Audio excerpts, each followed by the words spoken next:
Bhim army chief Chandrashekhar Raman ने मुख्यमंत्री पर साधा निशाना। जिला प्रशासन की कार्यशैली ठीक नहीं है, सरकार बनने पर अधिकारियों को ठीक किया जाएगा। आजमगढ़ जनपद में भीम आर्मी चीफ चंद्रशेखर रामन पहुंचे, जहां चंद्रशेखर ने जिलाधिकारी से मुलाकात कर कुछ बिंदुओं पर बात की। हालांकि इस दौरान पुलिस और भीम आर्मी के कार्यकर्ताओं से झड़प भी हुई।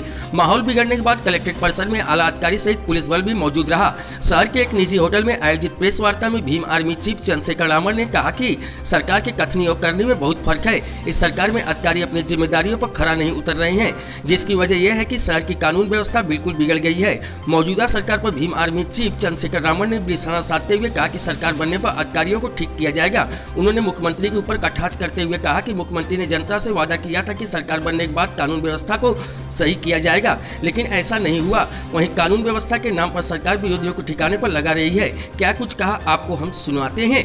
Bureau report Amit Khairwar.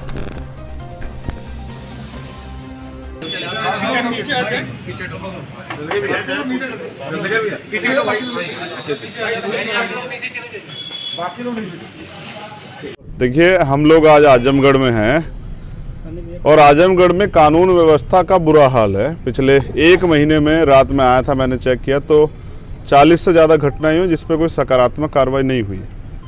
पिछली बार मैं आया था बांसगांव प्रकरण में, जहां प्रधान सत्यमेव जयते की हत्या हुई थी, लेकिन मुझे अतरौली बॉर्डर पर रोक दिया गया था उस टोल टैक्स पे, और मुझसे कहा गया कि हम वहाँ न्यायोचित कार्रवाई करेंगे। आशा और उम्मीद थी कि न्यायोचित कार्रवाई होगी, लेकिन पीड़ित परिवार की जो मांगे जिलाधिकारी द्वारा स्वीकृत की गई थी कि हम करेंगे, उसमें कोई सकारात्मक कदम नहीं उठाया। तो मैं भी मिल के आया हूँ जिलाधिकारी से और उनसे पूछ के आया हूँ कि वो इस चेयर पे हैं तो क्या जनता का कार्य नहीं होगा क्या। तो उनको इस बात पे खेद है और आशा और उम्मीद है कि अब वो जिम्मेदारी से काम करेंगे। लेकिन उत्तर प्रदेश की बिगड़ती कानून व्यवस्था में गरीब आदमी का जो विश्वास है वो सरकार खो चुकी है, और मुझे लगता है कि मुख्यमंत्री को इस्तीफा दे देना चाहिए, क्योंकि वो कानून व्यवस्था दुरुस्त नहीं कर पा रहे। उन्होंने बहुत वादे किए थे। उन्होंने कहा था कि हम बच्चों को जो है वो स्कॉलरशिप देंगे, ग्रेजुएशन तक फ्री पढ़ाएंगे, बिजली व्यवस्था ठीक करेंगे, यहाँ जो है कुशासन जो चल रहा है कानून व्यवस्था ठीक करेंगे, और तमाम वादे किए थे। वो धरातल पे कहीं नहीं दिख रहे हैं। तो ये सरकार जो है झूठे वादों पे टिक रही है और ज़्यादा दिन ये सरकार टिकी नहीं रहेगी। हम आजमगढ़ में एक मजबूत संगठन तैयार करेंगे और आने वाले चुनाव में मजबूत जो है अपनी बात मजबूती से रखेंगे। पीड़ित परिवार की मांग क्या है? पीड़ित परिवार की मांग ये है कि वो जो ग्राम प्रधान थे वो तो अभी यहाँ नहीं रहे हैं। मैंने डीएम साहब से पूछा कि आप ये बताइए, वो मुझसे कह रहे थे कि भाई हम यहाँ जो कार्रवाई तो हुई है। मैंने कहा किसी की हत्या करने का अधिकार किसी को किसने दिया? और अगर ये बढ़ रही हैं लगातार और आप यहाँ कुर्सियों पे हैं तो आप यहाँ क्यों हैं? आप भी तो जनता के नौकर हैं। तनख्वाह के लिए तो यहाँ तनख्वाह आपको मिलती है।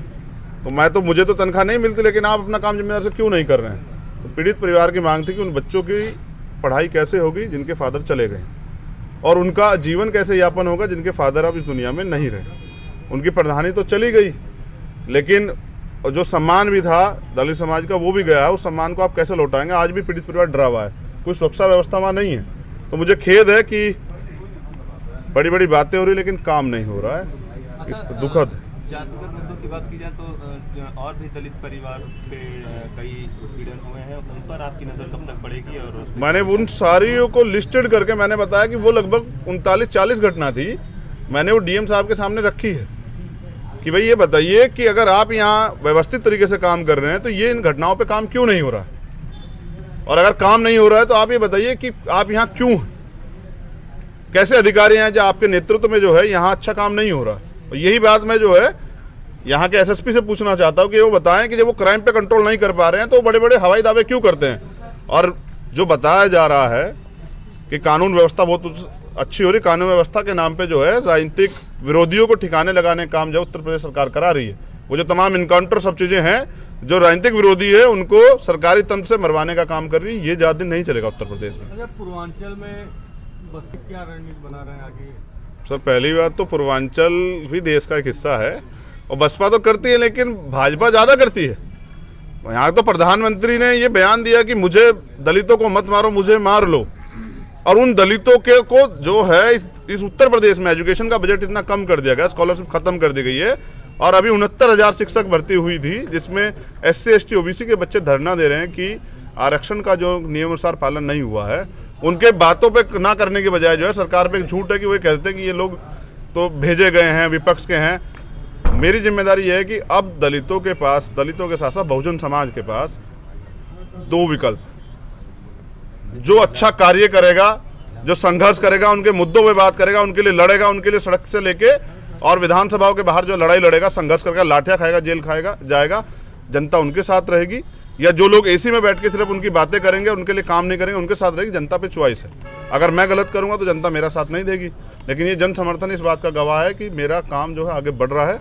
अब मैं यहाँ एक मजबूत संगठन का निर्माण करूंगा, वो संगठन जो यहाँ गरीबों की, कमजोरों की, शोषित वंचितों की लड़ाई को मजबूती से लड़ेगा। चुनाव में भी अपनी सहभागिता जी, पंचायत चुनाव में ईमानदार और संघर्षशील वो लोग जो संघर्ष करते हैं और समाज में जिनकी पहचान है, भले ही वो गरीब हो, उनको मौका दिया जाएगा और उनको आगे बढ़ने का मौका इसलिए मिलेगा क्योंकि लोकतंत्र बनाया इसलिए गया था कि गरीब व्यक्ति भी राजनीति कर सके और अपने समाज का भला कर सके। आभार, धन्यवाद।